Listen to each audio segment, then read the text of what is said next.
and all the stuff that actually helps give people something to believe in. Because the biggest gulf at the moment, the thing that's missing from everyone's lives, is a sense of belonging, because it was taken away because of dismantling. He'll restore that stuff. The second reason is really a fundamental, and it makes much more sense to Americans than it does to Brits. You just got to accept that.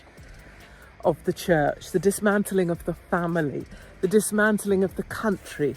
Everybody becomes a nomad with nothing to believe in and nowhere to belong. But having spent so much time there, I really get it. And maybe ex-military, I really got it in the first place.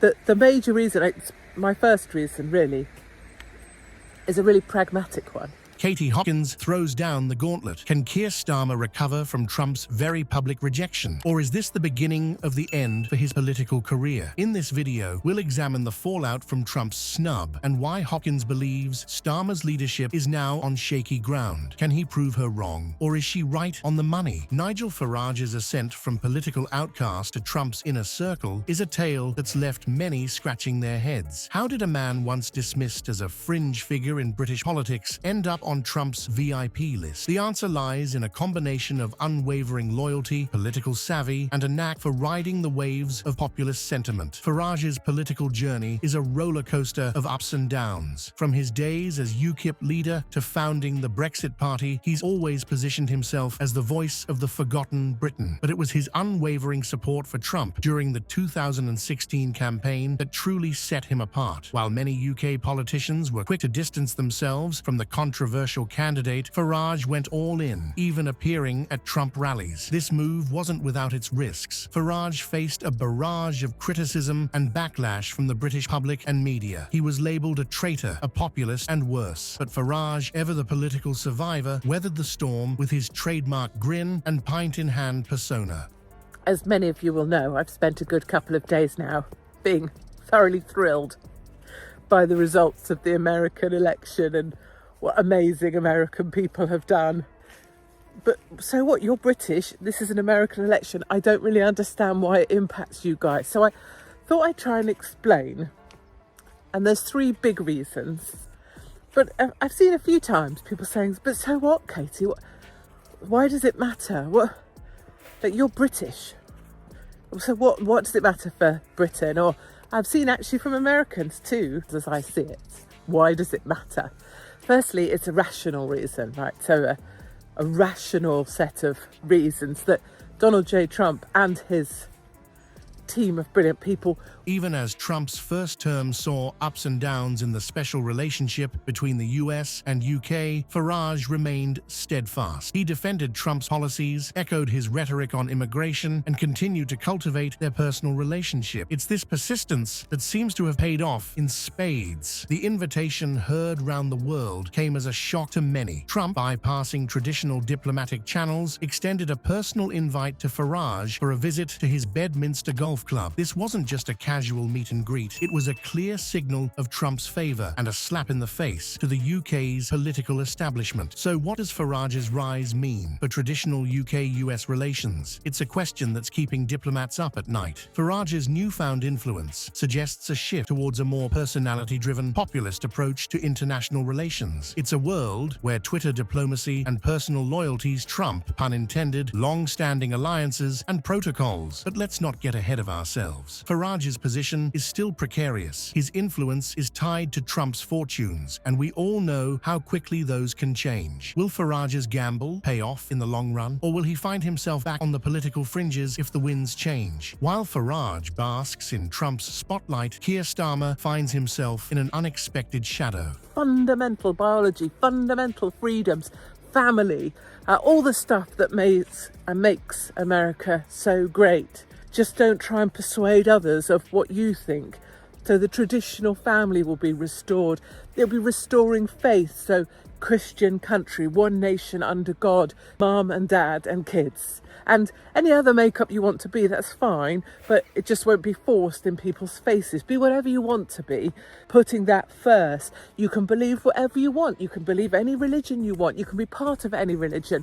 But America, fundamentally, is one nation under God. So it's fundamental stuff. The Labour leader's cautious approach to Trump might be backfiring in ways he never anticipated. Katie Hopkins certainly thinks so, and her take on this diplomatic dance is raising eyebrows across the political spectrum. Starmer's strategy of maintaining distance from Trump's brand of politics seems to be costing him dearly on the global stage. Hopkins, never one to mince words, believes that Starmer's approach has left him out in the cold. When you're a leader, you've got to have respect, and you've got to stand up for what's right. You can't just attack everyone and expect to be invited to the table, she stated, highlighting the fundamental flaw in Starmer's diplomatic playbook. The Labour leader's balancing act is proving to be a precarious one. On one hand, he's trying to appease the Labour base, many of whom view Trump with disdain. On the other, he's attempting to navigate the choppy waters of international relations. But in trying to please everyone, Starmer might end up pleasing no one. Critics like Hopkins argue that this approach is outdated and ineffective in the current political climate, potentially leaving the UK behind in global power dynamic. There have been key moments where Starmer could have engaged with Trump, building bridges instead of burning them, but each time he chose to maintain his distance. This strategy might have played well with his core supporters, but it's left him isolated on the international stage. Trump's recent snub of Starmer isn't just a personal slight, it's a potential blow to UK-US relations under Starmer's leadership. Hopkins pulls no punches in her assessment of Starmer's diplomatic missteps. She believes that his inability to connect with influential figures like Trump exposes his weaknesses as a leader. His leadership is shaky, his decisions are flawed, and his days in power are numbered, Hopkins asserts, painting a grim picture of Starmer's political future. But Starmer seems unperturbed by the criticism. In a recent statement, he dismissed Trump's legal complaint regarding Labour's involvement in US elections. He emphasized that it's common for political volunteers from various countries to participate in US elections, which he believes doesn't jeopardize his relationship with Trump. But is this just wishful thinking on Starmer's part?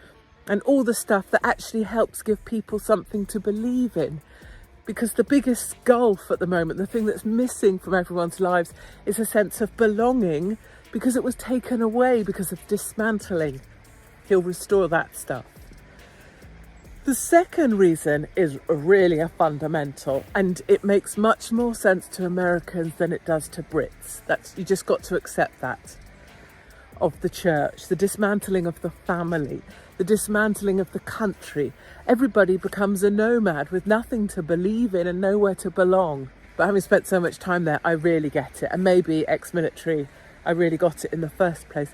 The major reason, my first reason really, is a really pragmatic one. As we look to the future of UK-US relations, it's clear that the political landscape is shifting dramatically. The rise of personality-driven politics means that leaders who fail to align with influential figures may find themselves on the sidelines. This new era demands a delicate balance between maintaining one's principles and adapting to the changing tides of international diplomacy. The question now is, who will thrive in this new political climate? Those who can navigate the murky waters of loyalty and direct engagement may find themselves at the forefront of global discussions. But at what cost? As viewers, we must consider the implications of this shift. How will it affect the policies that shape our lives? And more importantly, how can we, as engaged citizens, influence these changing dynamics? For those interested in understanding or even shaping these political currents, now is the time to act. Engage in discussions about the importance of political loyalty and its impact on international relations. Consider how your own political engagements reflect these changes. After all, in this new era of personality politics, every voice has the potential to shape the future.